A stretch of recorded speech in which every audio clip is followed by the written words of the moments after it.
Okay, and I have the top of the hour, so good afternoon or good morning, depending on where you are in the country, and welcome to our webinar on traceability, presented by Ms. Suzanne Butch. Ms. Butch was the administrative manager of the Blood Bank and Transfusion Services of Michigan Medicine in Ann Arbor, Michigan. While currently maintaining a part-time appointment at Michigan Medicine, she has been consulting in laboratory management. She holds a bachelor's degree from the University of Michigan and a master's degree in management and supervision from Central Michigan University. She is certified as a medical laboratory scientist, specialist in blood bank technology, and as a diplomat in laboratory management from ASCP and certified as a quality auditor by the American Society for Quality. She has been active in state, national, and international professional societies and edited books on irradiation and information technology in transfusion medicine. She currently serves as the chair of ICC-BBA's ATAG and as an observer to the ASCLS PACE committee, as a trustee of the ASCLS Education and Research Fund, and as a member of AABB's Public Policy Strategy Committee, Coding Reimbursement Committee, and Information System Committee. She is currently the chair of the ISBT Working Party on Information Technology and has been actively working on the validation and traceability task forces. She has published articles on quality management and improving laboratory operations. Her current professional interests include the use of barcoding, regulatory compliance, and streamlining laboratory operations. So welcome, Suzanne. I will turn it over to you. Okay, thank you. Now, hopefully, I'm going to stop sharing, then I'm going to share my screen again. There we go. Now, what is, oh, I see. Okay, so here we go. So the topic today of traceability doesn't necessarily grab everybody as the thing they wanted to do on an afternoon, but it's really an important topic. And the objectives today are to describe what is traceability, to talk about the regulatory requirements for traceability, to define the risks to traceability, and to outline a traceability audit plan. So what is traceability? And what's trackability? Because we sometimes use those words interchangeably, and in fact, for the most part, they're about the same, except that one means going in one direction and the other means going in the other. But it really doesn't matter all that much. Okay, not sure how that happened, but so why do we care about traceability? Well, it's really hemovigilance are the primary reasons. Transfusion transmitted diseases. We need to make sure we get all those potentially contaminated products called back. We need to track any recipients and make sure they get proper treatment. And of course, we need to remove unsuitable donors. In addition, we need to track adverse reactions. We need to identify them so that we can treat them properly, but can we prevent them? And then finally, manufacturing problems. Do we have issues with products being, say the instrument was out of maintenance and calibration, and it was used to manufacture? Can we track those products? Now, one that's interesting to me is if you're old enough, and we're around in 2006 in the world of blood banking, you may remember that some patients were getting a thing they referred to as red eye. Within 24 hours of transfusion, their eyes would turn red. And it was sort of baffling for a while, but through research, it was identified that it was the leukocyte reduction filters that had just started being used that were the cause. It was the acetate cellulose derivatives that were leaching into the blood product during the leukofiltration process that actually caused the disease. Obviously, we stopped using those filters and it went away. So that's an ideal example of why we need to be able to trace. Now, of course, litigation is important, and we need to keep in mind that we need every step in the process, but if you've ever been involved, remember you have to redact or remove some of the patient identification and the donor identification, although you have each individual step. And then research. As I pointed out in the example, without researching what was happening, we wouldn't have found the prevention for this, for red eye. Now, regulatory requirements. I put this slide in about device manufacturers because I thought it was important that we all understood that device manufacturers have responsibilities as well. In 21 CFR 864, it talks about blood establishments that manufacture blood products, and the computer software is regulated as a Class 2 device, and the labeling must include a revision history. Well, what do you mean by labeling? Well, there's all that documentation that the computer vendor gives you. That's called the labeling. It's not the label, but the labeling. And it must tell you the revision history and allow you to determine what version you're operating on. The other thing is there's a traceability matrix that must be performed. So you have user requirements, and then you have test cases that prove that those user requirements have been met. Well, there has to be a document that maps and traces the user requirements to those test cases. Now, for blood establishments that aren't manufacturing software, we all have to keep records. And those records allow us to identify each significant step in the processing, that collection, processing, compatibility testing, everything from beginning to end. And it's so that all steps can be clearly traced. Further in that same section, it talks about records being legible and indelible. And in my mind, it's easier to have legible and indelible computer records than it is paper records. But we need to identify the person performing the work, the dates, test results and interpretations, and we'll hear that again.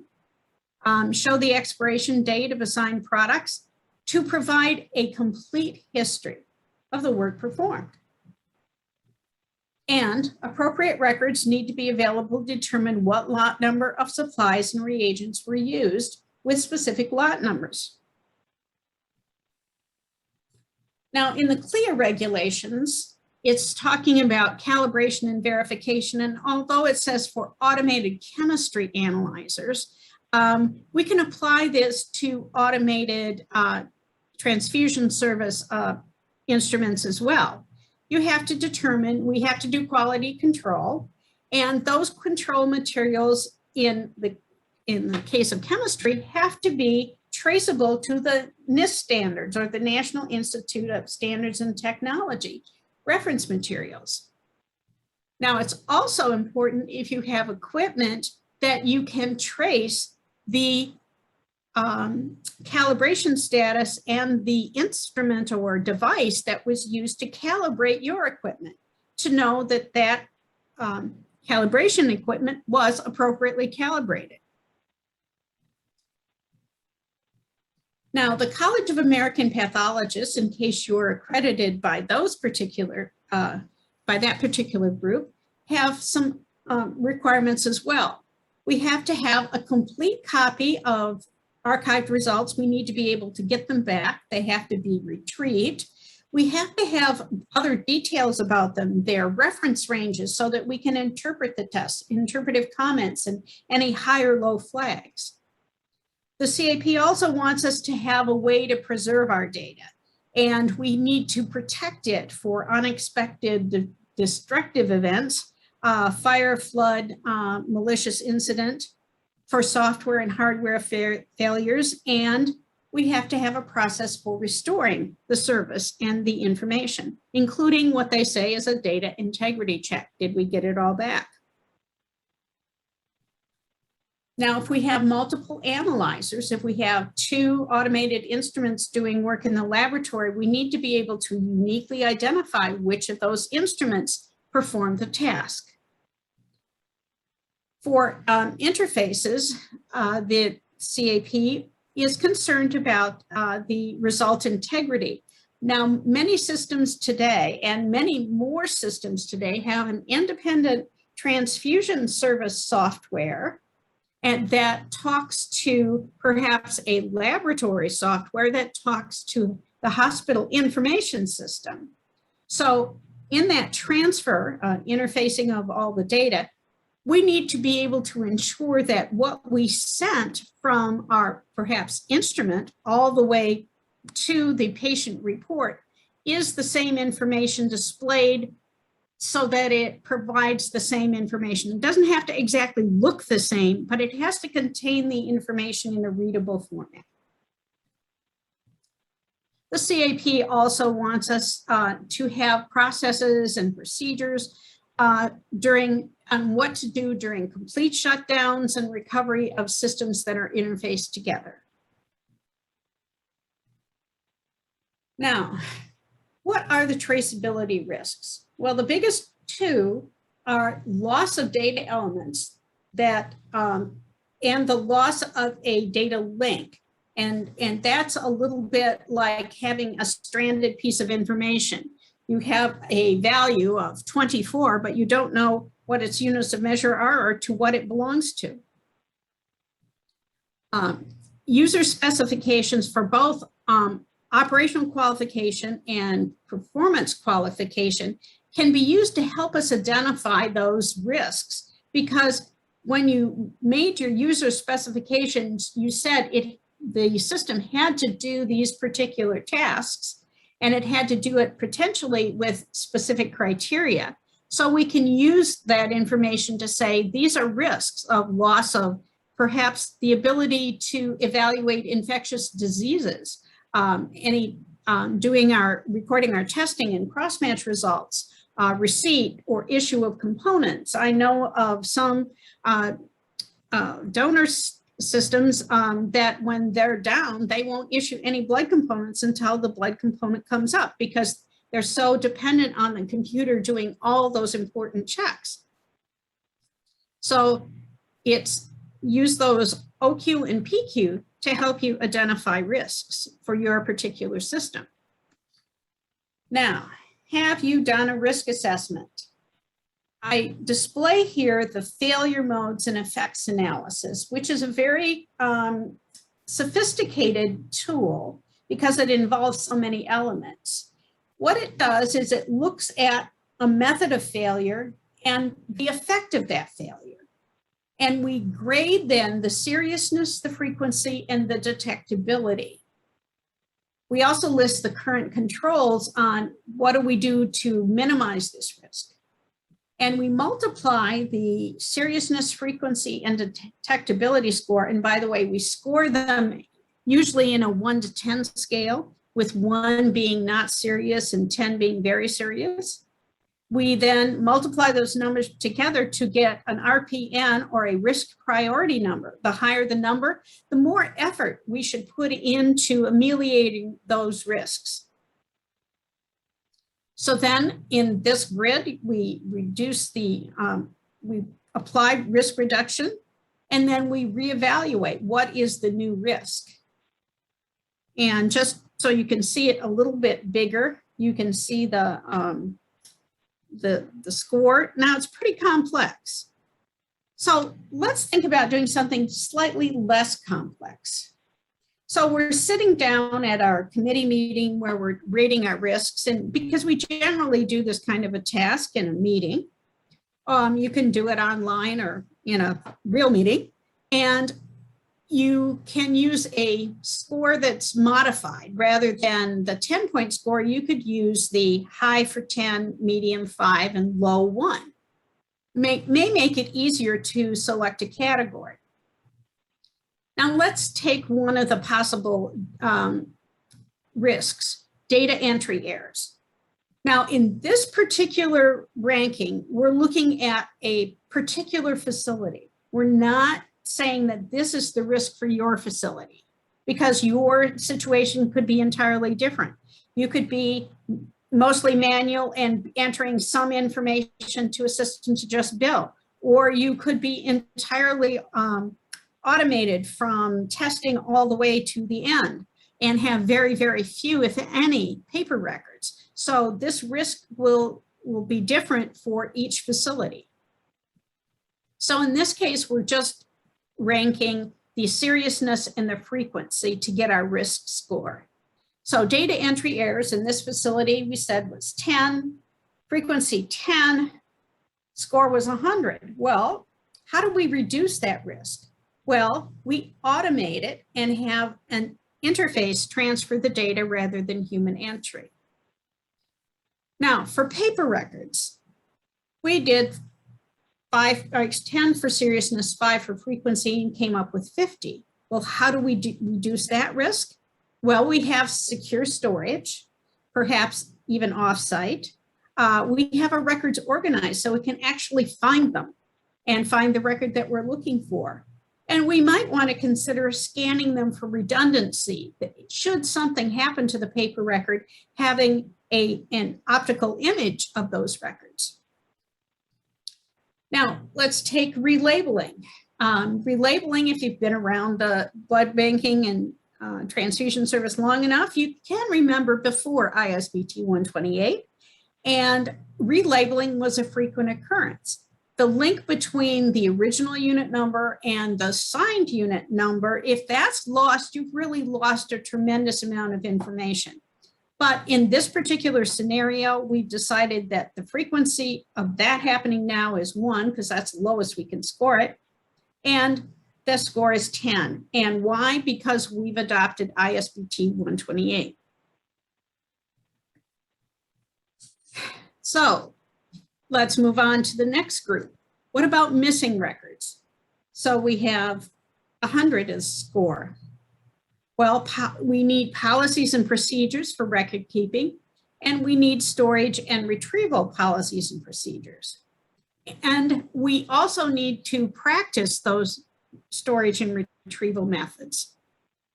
How about data not captured? Well, that got a score of 25.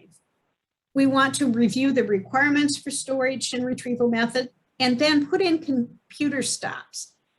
Now, on a paper record, we manually review those records at some point, and then we look for blank spots. Well, the computer can do that for us too. It can not allow us to finalize that record if we haven't filled in all the blanks. And it can even help us more by saying, I have to put in data within a certain parameters so that I can't put in data that doesn't make sense. So computers can help us. How about loss, corruption, and deletion of data? Well, we've scored it a 5, the lowest we can probably get in this, or I guess 1 would be the lowest, but pretty low. We have good backup systems. We're happy with those. And we periodically practice those retrievals. And we had a good recovery process when things came back up. So we've had good experience with that. So we're not going to, in this particular setting, we're not going to spend much time with that. Unauthorized modification. I think initially when blood banks became computerized, and it was somewhat common for people to share passwords. And you can still go places and find passwords, you know, posted on computer screens so people can use them. That's not the best security and should be avoided. And now that many of us are working remotely, we have sign-in verification when we sign in remotely. We have to enter a number or verify something that says, yes, we're the person who really signed in. The other thing we do is we have job-specific task access. So I can't get access to modules of my computer system if I don't have a business need to get into those modules. So what about some tasks we do in the transfusion and the blood bank? And that is splitting units. I gave this a 1. You could argue that that was probably too low. However, I'm not necessarily changing containers. If I did change containers, I probably would want to put that higher. But if I'm using something that has, say, a quad pack already involved and that's already attached, I'm not concerned that I'm losing track of the original identity. So how do we reduce those errors? Well, we include the product description when we issue the products. Now, I'll give an example a little bit later that talks about the operating room and emergency transfusion, where that piece of information is often lacking. But as long as we include it in our information and the transfusionist includes it, we have a good idea of who the original donor was of this particular product. Pooling often involved moving it to another container. So there was a little risk of losing track of what it was. So using barcode and product label verification after it was prepared are ways of reducing that risk. What about freezing and thawing? Well, let's take the example of fresh frozen plasma. Certainly some transfusion services don't relabel fresh frozen plasma because it's not totally required, but certainly everybody has to relabel if they're changing it to thawed plasma. So what we want to do is use verification at relabeling. So label verification that makes sure we have the right product, the right ABO group, and the right expiration date. So there are some organizational things that could be very risky for data, and facility mergers can be a nightmare. And I've given them a score of 50 for this particular setting. Now, how do we reduce the risk? Well, we plan that there will be duplicate patient numbers and duplicate unit numbers. And what that means is we have a plan of making them unique before we put them together. Because this can be a nightmare. You can merge different people with the same medical record number. Merging their medical records is a disaster. Now, what about facility closures? Both the CAP and the Joint Commission are very concerned about this particular issue. Every once in a while, there is a facility that just stops being. Those organizations want a plan for maintaining access to the data that you need to treat patients. So we need to have access by another entity. Now notice I've changed the scale. And here we have a high of 10 and a low of 1. And let's take incomplete data validation of data storage and retrieval process as our risk. So seriousness 10, frequency 8, score 80. So that's pretty high on our scale of 1 to 100. And how do we reduce the risk? Well, we write a validation plan based on our user requirements. The validation plan is reviewed by knowledgeable people who understand what it is they're reviewing. And they also review it after completion of the tasks. And you practice it. Those are ways of making sure there is appropriate storage and retrieval. Now, unable to restore and read legacy data. All of us will have systems that need to be updated.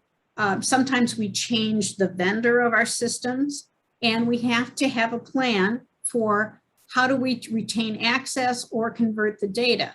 Data conversion can be a serious problem because it's unlikely that you can just move the files directly into the other vendors. A lot of times it takes many iterations, maybe weeks of writing new iterations of transferring that data. So it's a difficult task.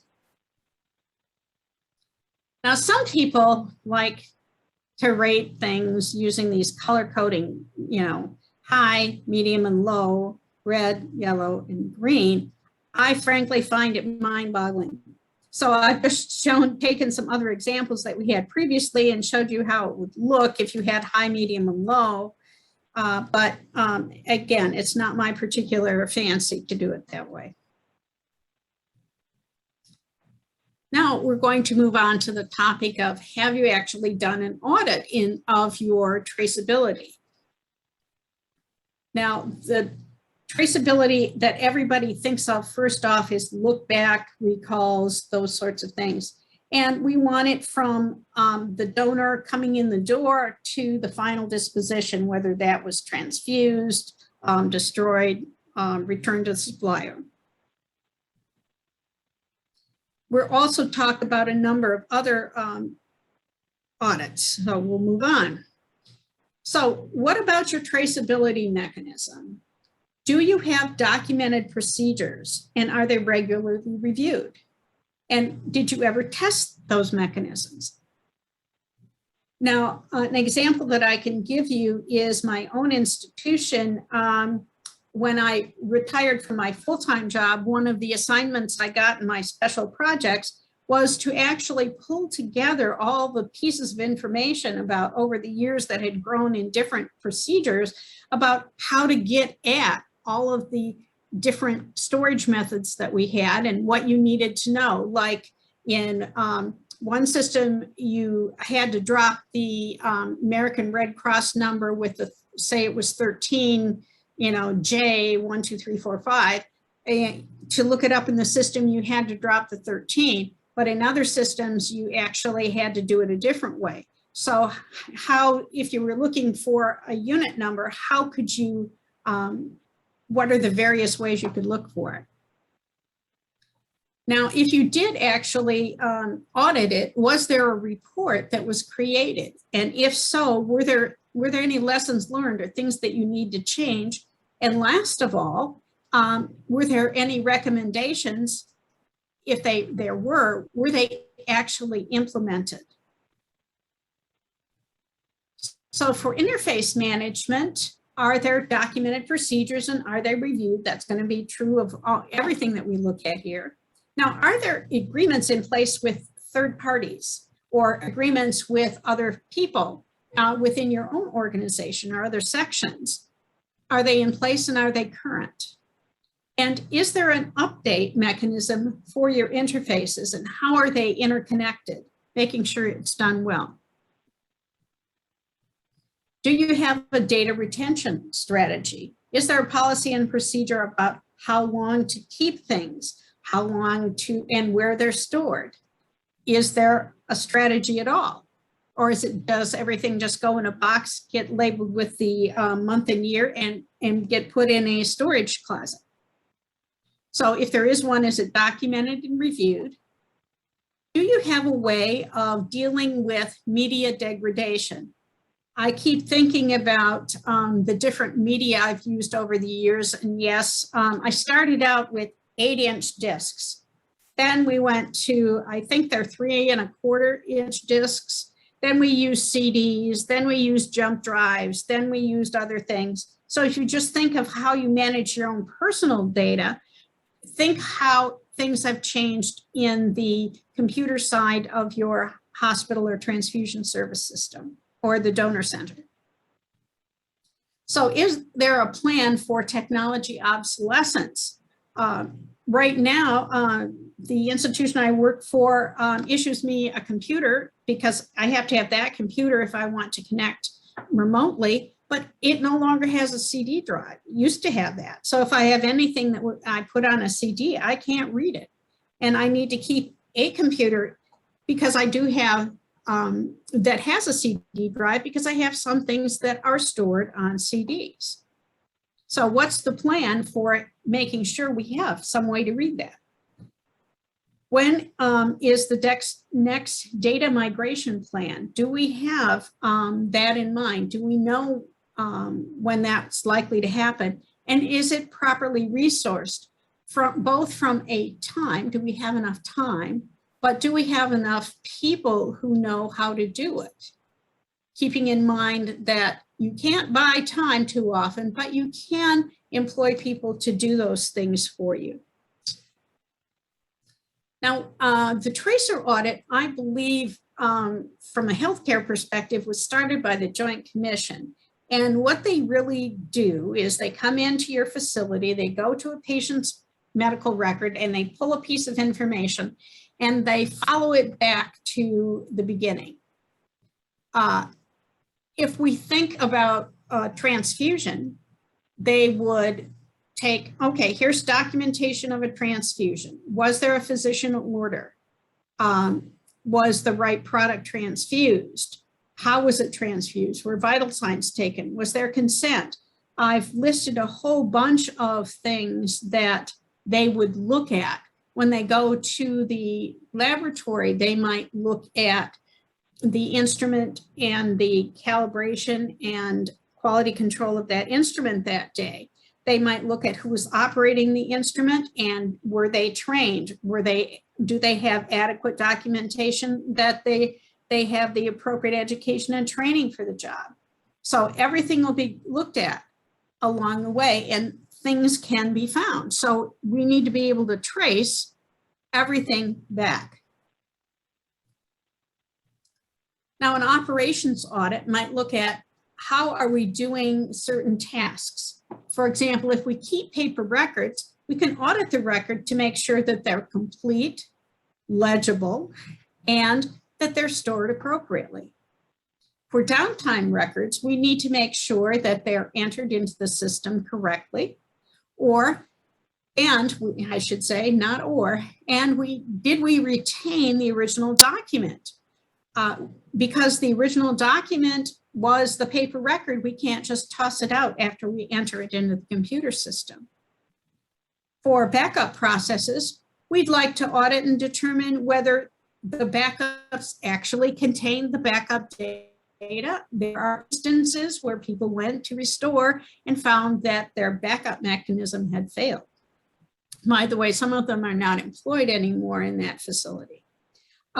Verifying the frequency and making sure that they're actually being done, and that if there's a rotation, that somehow the rotation didn't overwrite the wrong thing, and follow the process step by step, making sure that it's documented appropriately and being performed as according to the documentation. Another operations audit that's very popular in transfusion services is to audit the what happened to the blood after it left the blood bank and what was transfused. So is there a record in the patient chart that the unit was transfused? Was there a signed consent form? Again, vital signs, was the correct product given? What IV tubing, IV solution, and IV access was used? Excuse me. Was the bedside verification documented? Was the unit number, product, date, time, volume transfused, and was there a reaction in the medical record? Now, it doesn't have to be a paper form. It can be all documented in the medical record. Now, routine transfusions and outpatient transfusions tend to be well documented. However, operating room transfusions and, excuse me, goodness, I got it. Oh. Operating room and massive transfusions tend to be a problem. And that's because if you're in the middle of an emergency, you're not likely to want to take the 27 clicks that it took in our computer system to document a routine transfusion. Unfortunately, a lot of the workaround methodologies involve just barcode reading the unit number and not barcode reading the product code. So there's a loss of traceability right there.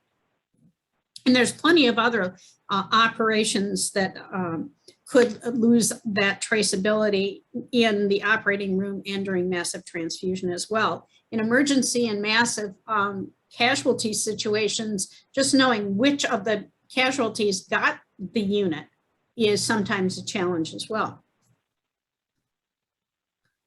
So how do we know how we're doing? And that's, we do an audit. So we need to write our audit down. So we need to document the scope. How many records of what kind? The schedule, is this an ongoing audit, one that we want to keep doing? Or is it a special one-time audit to just see how we're doing? Who's going to do it? And what are the acceptance criteria? What we mean by this is, what do we expect to find? We expect to find signatures. We expect to find pieces of information. We want, and we need to list those. And sometimes for audit acceptance criteria, we'll say we expect to find it 95% of the time. I find sometimes nursing audits tend to be, oh, we expect to find it 95% of the time. We don't expect it 100%. In the laboratory, we tend to expect things 100% of the time. We'll want instructions step by step of how to collect the data and how to record it. My word of advice about recording information during an audit is record everything that you possibly could want, because you don't want to have to go back and review all those records again. And then reporting, who gets the report? Who's responsible for taking corrective actions?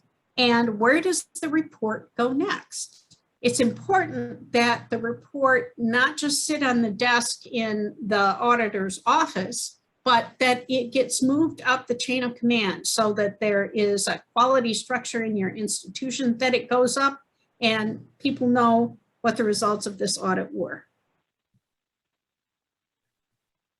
So we do the audit, we collect the data, and then we'll want to write a report.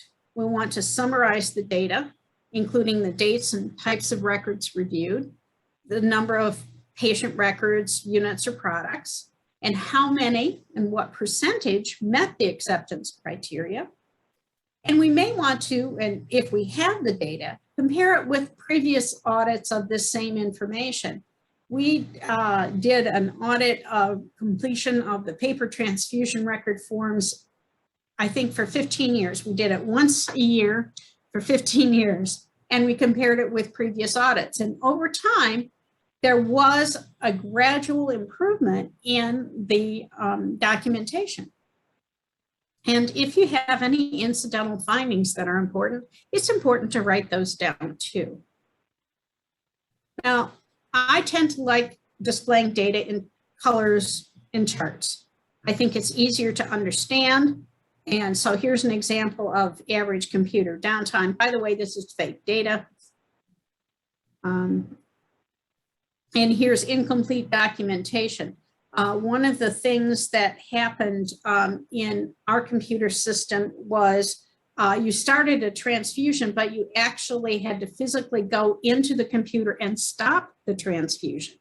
And this, we had transfusions running for months if the patient was in the hospital for months, never been stopped. And the solution to the problem ended up being when a patient was discharged, the transfusion was automatically stopped.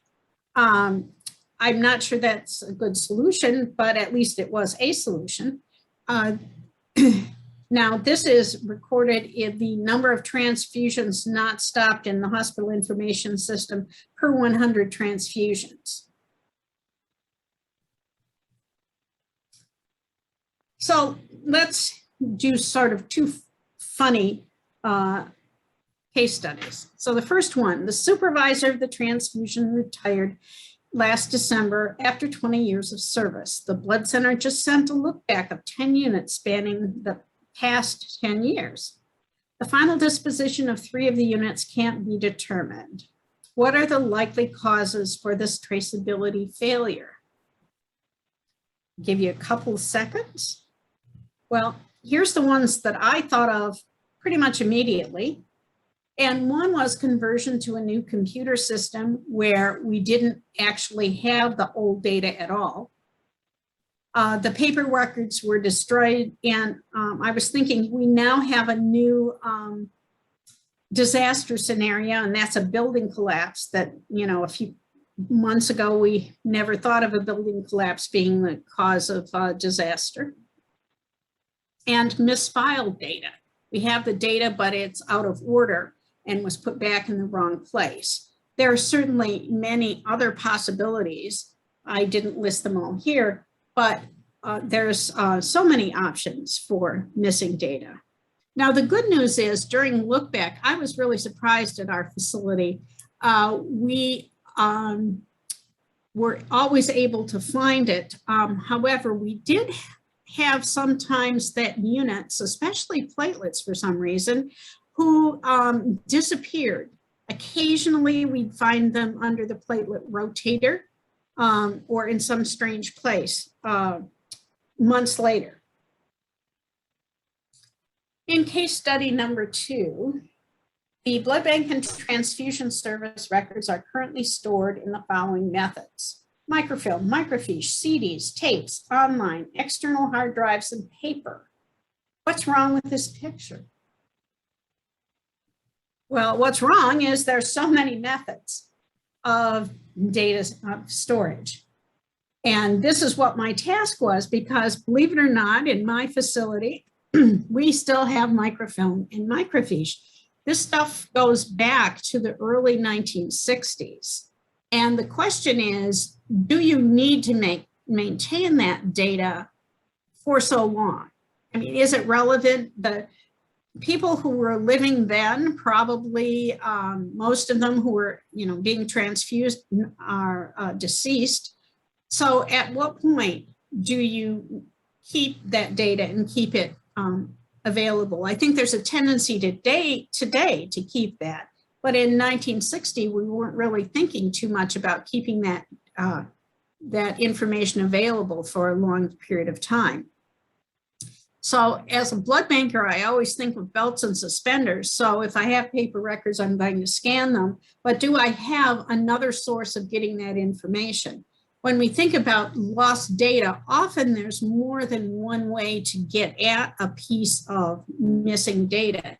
It might be that instead of, we might have to go through all the transfusion record information to find the unit number, but we are limited for the time and date that blood component was actually available to be transfused. So we might not have the record from the donor side, but we might have it from the patient side to say, oh yes, this unit was transfused to this patient. So that sums up the thoughts on traceability. And we wanted to let you know that there won't be any live question and answer, but there will be the ability to submit questions, and we will answer them when you submit them. The other thing I'd like to point out to you is that this has been recorded, and this will be in the library for you to look at, or your colleagues to look at as well, at a future date. I want to thank you for listening in, and we'll see you at the next webinar.